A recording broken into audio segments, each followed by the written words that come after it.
믿음은 우리가 어떻게 구원을 받을 것인가와 구원받은 사람들은 어떻게 살 것인가와 관련이 있습니다. 우리는 믿음으로 구원받았습니다. 그리고 믿음으로 살아갑니다. 구원도 믿음으로, 사함도 믿음으로입니다. 우리가 구원받은 이후에 가지는 믿음이 있습니다. 그것은 하나님에 대한 신뢰입니다. 저는 이것을 하나님에 대한 믿음이라고 고백하며 살아가고 있습니다. 선교사 시절에 구약 성경을 정독하면서 이스라엘의 광야 40년은 우리가 흔히 말하는 훈련 기간이 아니라는 것을 알게 되었습니다. 출애굽 이후 하나님을 믿고 살아야 하는 이스라엘 백성들이 최종 목적지인 가나안 땅으로 향할 갈 때 하나님을 신뢰하는 데 실패했기 때문에 40년 동안 광야에서 지내게 된 것입니다. 그러니 이것은 훈련이 아닙니다. 그리스도인들 가운데 어려운 일을 만나면 일상적으로 하는 말이 있습니다. 나는 지금 훈련을 받고 있는 중이라고 말합니다. 물론 어떤 일들은 하나님의 훈련입니다.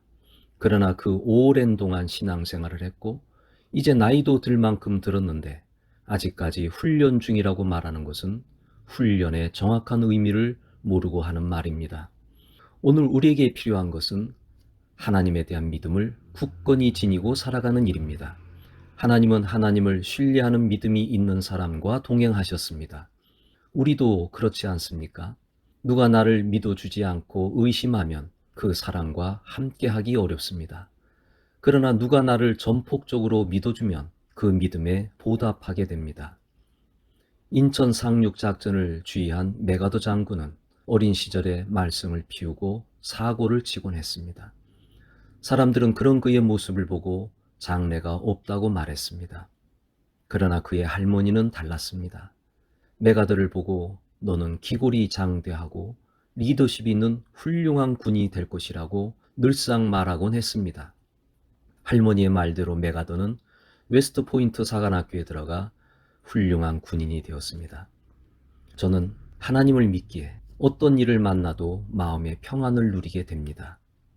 내가 걸어가는 이 길을 하늘과 땅이 증인이 될 뿐만 아니라 하나님이 보고 계시기 때문입니다.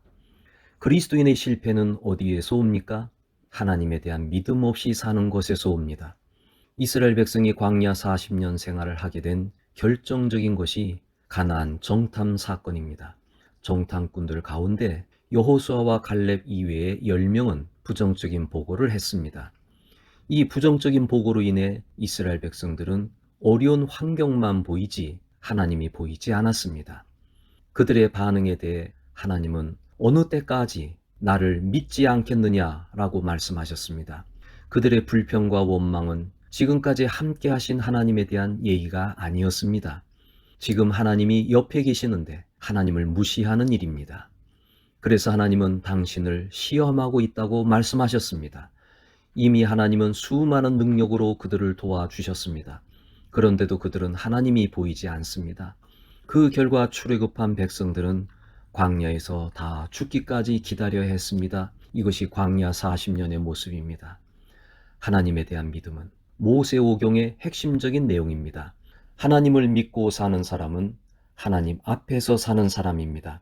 이런 사람은 늘 하나님이 옆에 계심을 알기에 초연합니다. 외부 환경을 크게 보지 않고 하나님을 더 크게 봅니다. 다윗이 골리앗 앞에서 초연할 수 있었던 것은 하나님에 대한 믿음 때문이었습니다.